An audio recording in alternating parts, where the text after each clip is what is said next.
superwoman. Like, I can heal myself, I can do this, I feel great, and then the next moment you're gonna feel like the weakest person. And that's okay. You know, you're dealing with something that caught you by surprise. Caught everybody off guard. So, like I said multiple times, like, you have a great support team, and we're all gonna make sure that you heal yourself, and we're all gonna make sure that you feel loved, that you feel heard, and yeah, like, you got this. You got this, sis. Peace and love, I wish you peace and love. What's up, beautiful people? Welcome back to the Soul Trip.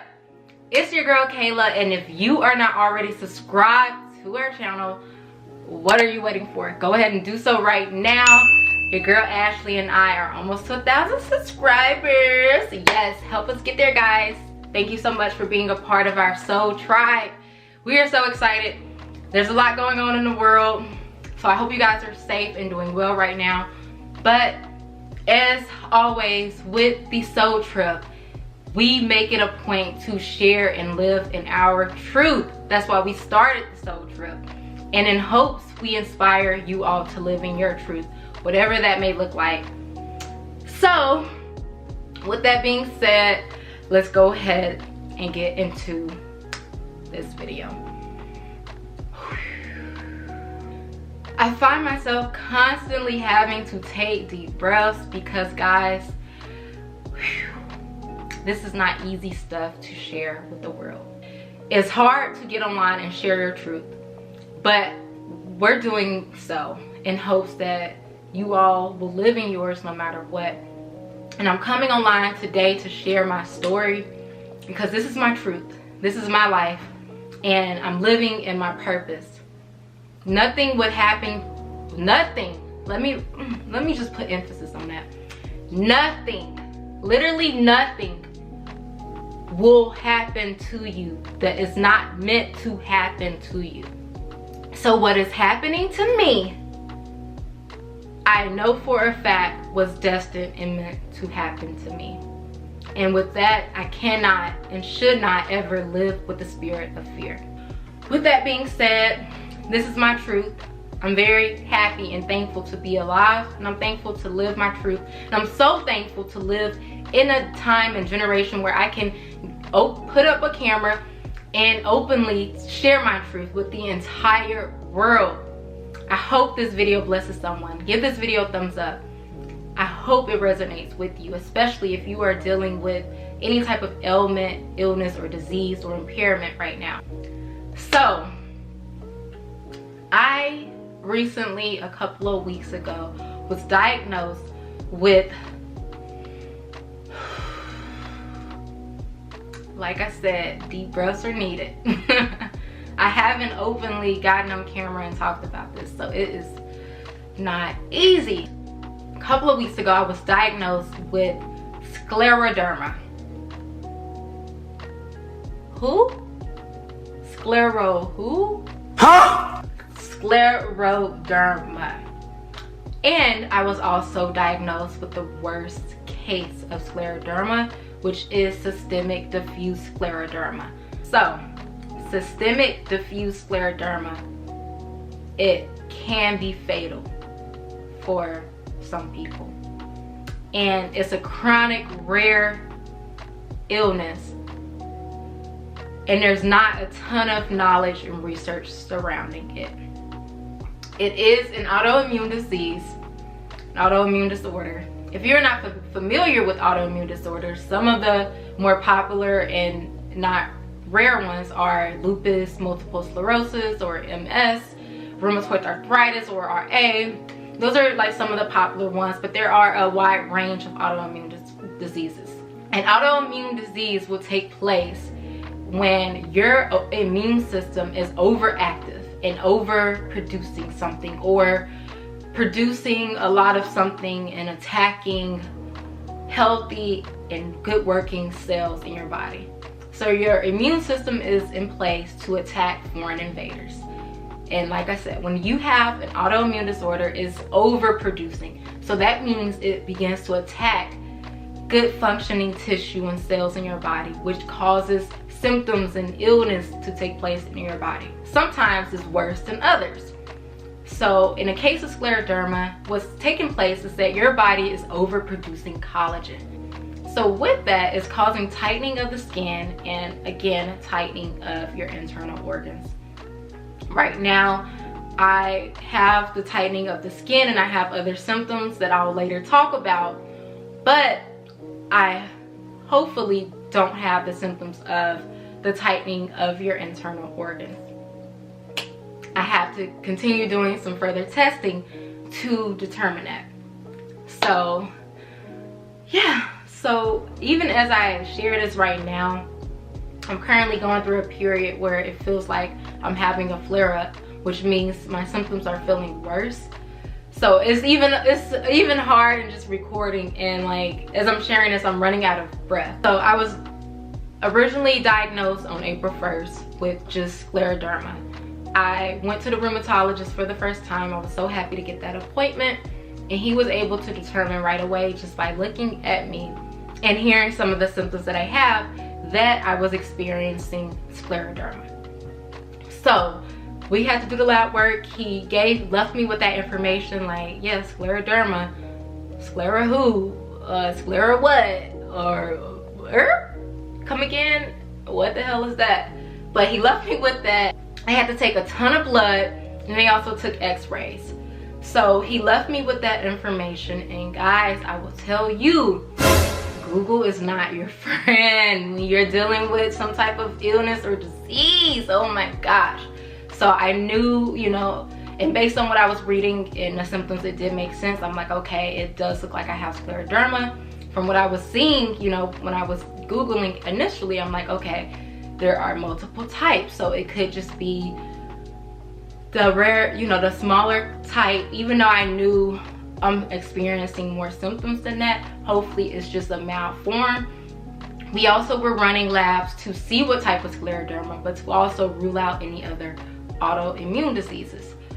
So with that, I had to turn off the computer. I had to stop researching, because guys, the information out there, if you just Google scleroderma, it can get a little scary. It can really take a toll on you. So I'm coming on camera really brave right now, but I've had my moments of just, you know, soaking up the pillow because there's so much uncertainty. And I will say, out of everyone in my family, is ironic because I'm like the healthiest person I know. Well, my boyfriend's healthier than me, but out of everyone in my family, and for the most part, I'm more healthy than a lot of people I know, or I prided myself on being healthy and putting my health at the forefront and taking care of my health. So, and guys, forgive me if I'm all over the place with this video. I usually, you know, have my phone, I have notes, I go in a certain order, try to keep it just straight, but I just, it's hard to do that when it's just so much swirling in your brain around this. So I really just wanted this video to be raw.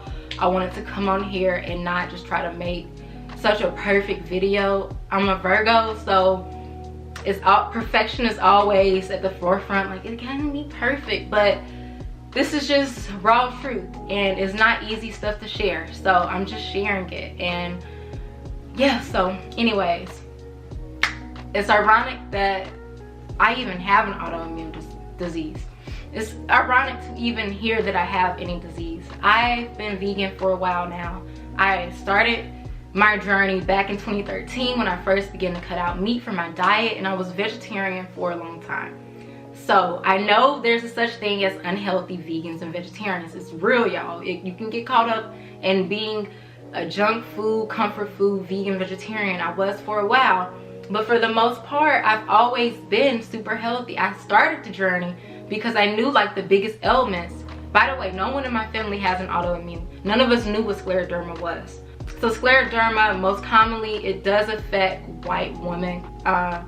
And it typically starts to affect women, their mid-30s to 50s, late 30s to 50s.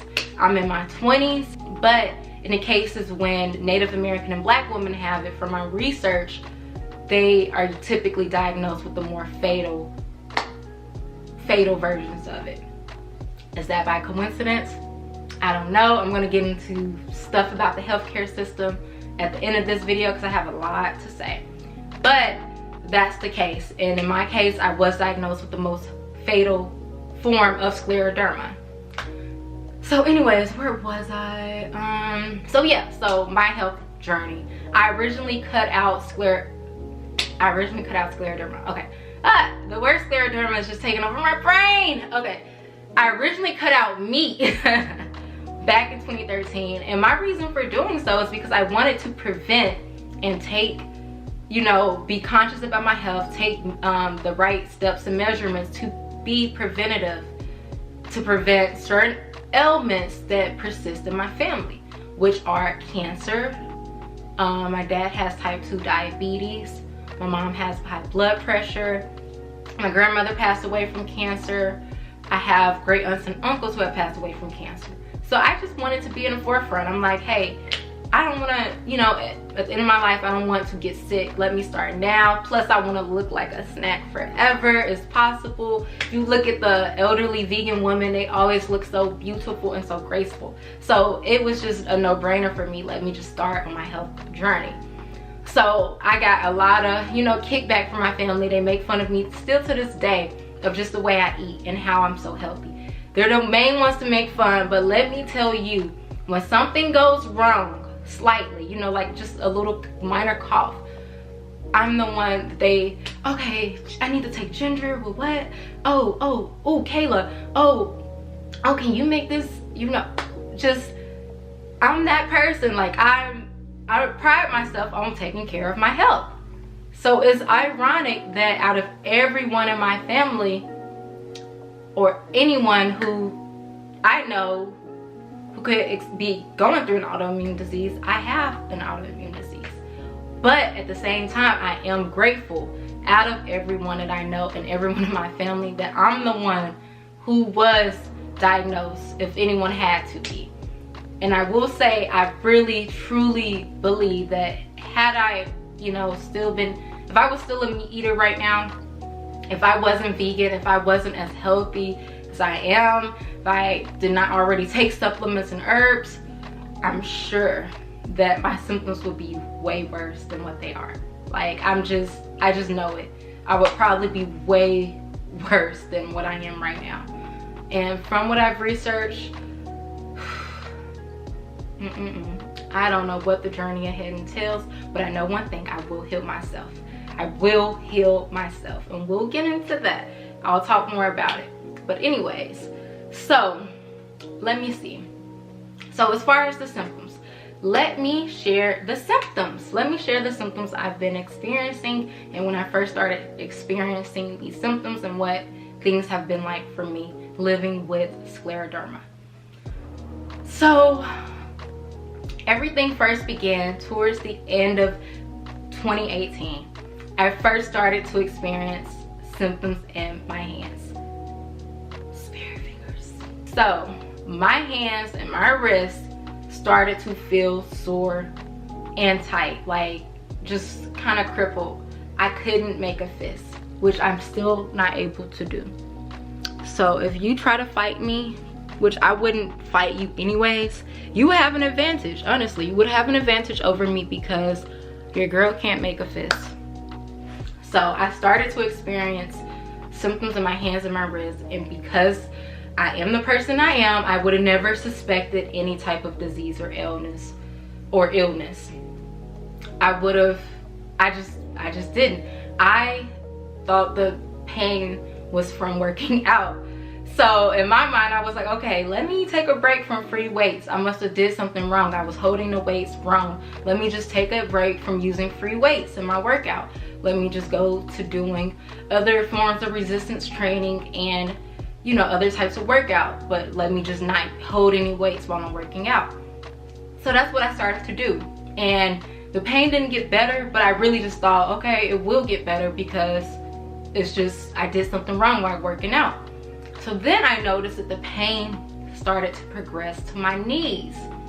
And when the pain started to progress to my knees, I still thought it was just, I did something wrong from working out. I used to like to run as well, like run outdoors. I'm thinking, okay, runner's knees, I've heard runner knees are a thing. Let me just make sure I'm not running. Let me cut back on my cardio as well. Let me just not work out. Let me just take a break from working out. Oh, my hands and wrists aren't quite feeling better. Okay, Googling, what can that be? Carpal tunnel. Oh, I have carpal tunnel syndrome. Okay, yeah, so let me order some wrist brace, because I'm always on my computer. It has to be carpal tunnel, and it has to just be me working out. Let me just, you know, get on top of it. Let me get some wrist brace. It wasn't until I kept having the persistence of that pain, and then I started to feel pain in my feet as well as in my ankles, and swelling, extreme swelling in my feet and ankles.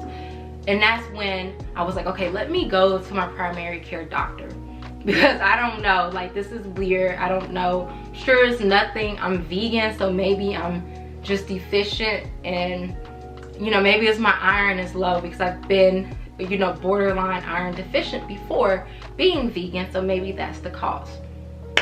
This is at the same time as I'm transitioning from Chicago to Memphis. I was making that move. So, and also, I will say too, when symptoms first began to progress, I was under more stress in my life than I had ever been. And if you are like me, and if you've watched our channel for a while, Ashley and I, we truly believe that mental, physical, spiritual, your mind and your thoughts create your life. And we're always at the forefront of, you know, creating our lives. And nothing happens to us by chance. But I know mentally I was not in the space that I normally am, and I probably was not managing stress as I should have been. I don't know if the two correlate or not, but I can make note of that. And you know, I can make note of that as I begin to heal myself and, you know, share my experience with you all. I would like to make note of everything that I can. So I'm making a move from Chicago to Memphis. Right before I left Chicago, I had my doctor's appointment, and I got the test. I think it was like the same week or the week before I was leaving, and it came back. She ran a full blood panel, or as much as she can do. She's not a rheumatologist, which a rheumatologist is one who specializes in treating autoimmune diseases and arthritis. She's not a rheumatologist, so there's limited tests that she can run and limited knowledge that she may know. But she ran a full blood panel that she could. She did a full STD screening. I wasn't worried about any STDs, but I was just like, okay, what the heck is going on? I'm thinking worst case, my iron is low or some other type of vitamin deficiency. She messages me and she's like, it looks like you may have lupus, which, if, like I said, lupus is an autoimmune disease. So that's when the autoimmune disease became in my mind, like, oh my gosh, oh shoot, oh no. I didn't think so. I was like, okay, cool, what do I need to do? I'm gonna put in a referral for you to see a rheumatologist. In my mind, I'm like, okay, I'm leaving from Memphis, but I can just come back to Chicago, go to a rheumatologist.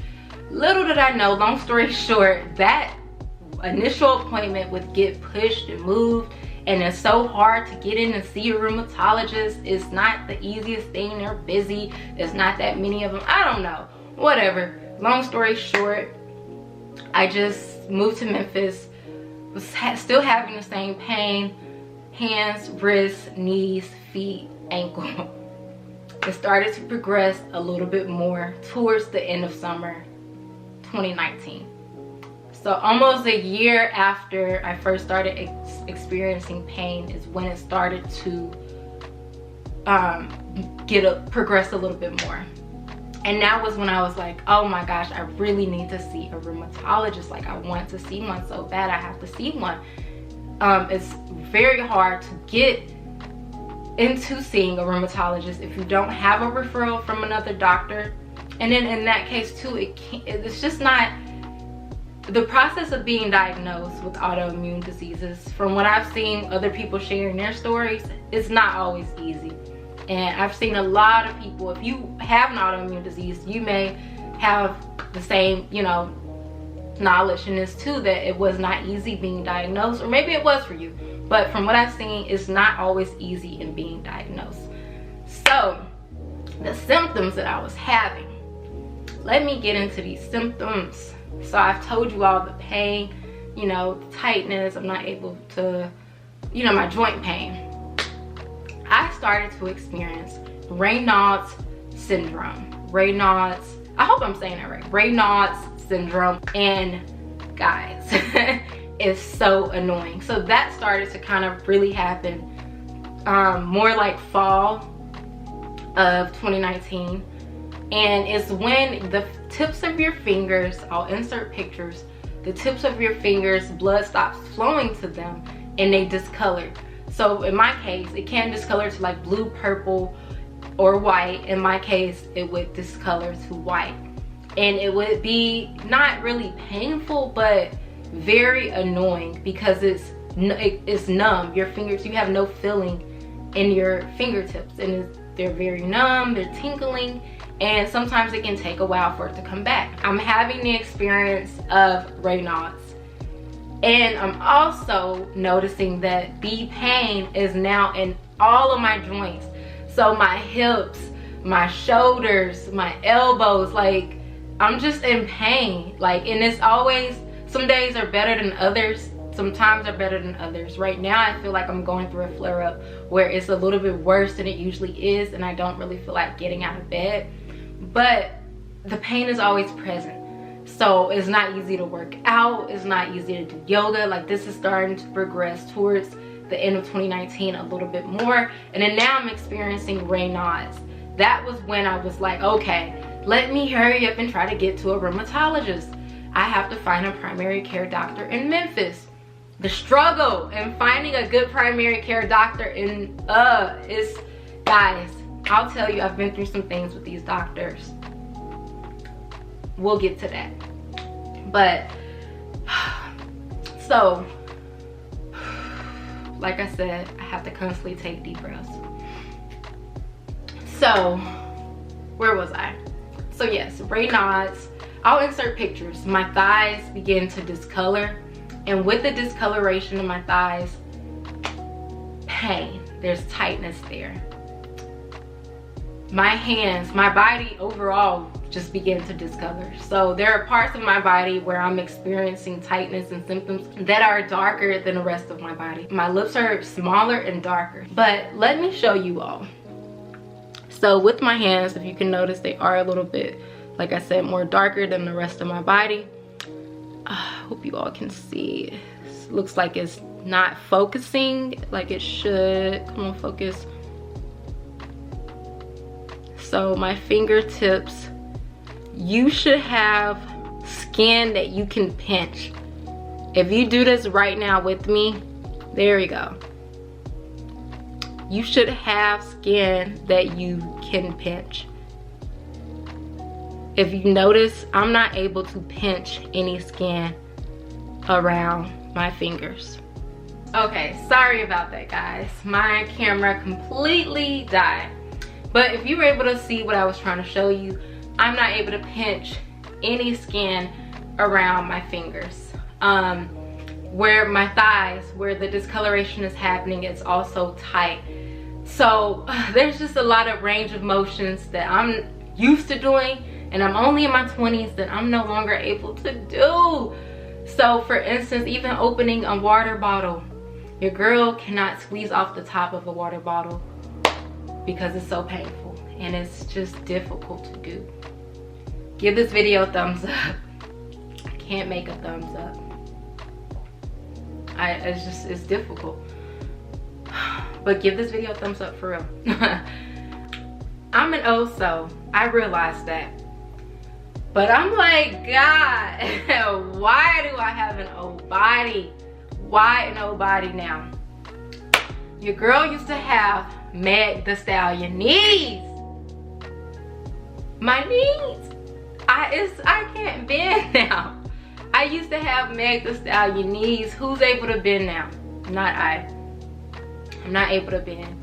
And it's kind of crazy. So I said, like, right now I feel like I'm having a flare up where the symptoms that I'm experiencing are a little bit worse. I'm still able to write, thankfully, because I love writing. That does not mean sometimes I don't have pain trying to write a lot.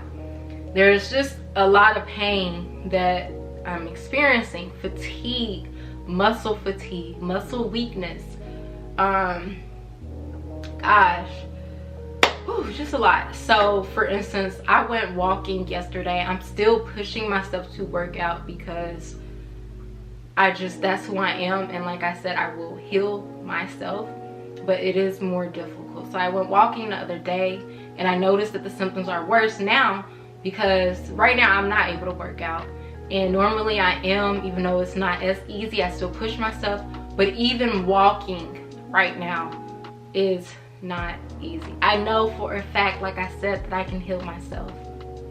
And all of this, I share all of this to say too, is leading me and pushing me more into my purpose of holistic health. And I truly know that as I heal myself, it will inspire others to want to know the tools and the ways to heal themselves and to work towards healing themselves. And let's all live in a world where we are informed and healed. Today, this is me sharing, coming out with it. This is what I've been experiencing.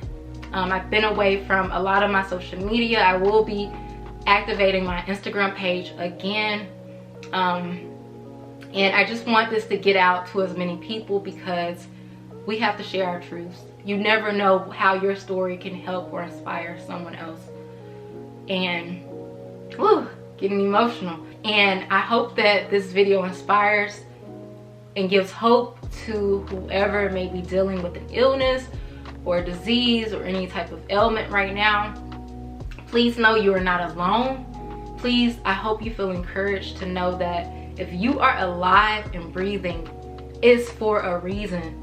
That means you have a purpose, and that means it's not the end. So don't feel tied down and stopped by whatever diagnosis you were given. That's just the beginning of a new life and a new way of living. And I promise you, I'm going to share my journey, and I want you all to come along with me on this healing journey. Let me know if you want a video on like the supplements and herbs I've been taking. Like I said, I know for a fact that if I was not already in the health space that I was, if I was not already as healthy as I was, things would be a lot worse. My symptoms would be a lot worse. Thankfully, they're not. Do I feel 100%? No. Am I in pain a lot? Yes. Do I look it? No. And that's the thing. Disease has no color. It just doesn't have a look. So you cannot look at someone and tell what they're going through internally. So please don't judge. Please don't judge. You don't know what anyone is struggling with physically, mentally, or spiritually. So I hope, again, this inspires you all. If you have any information about scleroderma, because this is all new for me too, so I'm very new to this diagnosis. So if you have any information for me, please leave that in the comment section below. If you know someone that has scleroderma as well, please connect us. If you know someone who has an autoimmune disease, please connect us. If you know of any support groups, whatever, comment below, please, and thank you. Thank you all so much for always supporting Ashley and I on our journey. You guys have been with us for a while. We promise we have some really good content coming your way. This is only the beginning, guys. Like I said, systemic diffuse scleroderma has been fatal for people. It is the worst case. Do I feel like I'm about to die anytime soon? God willing, I'm not. And to the day I die, I have my voice, and I will continue to use my voice to uplift and inspire. So with that being said, thank you all so much. If you're not subscribed, go ahead and subscribe. Hit that thumbs up. Don't judge my thumbs. I know I cannot make up. Guys, you've watched the video, so you know what's up. But hit that thumbs up and stay tuned for the next video. Please be safe and please take care, guys.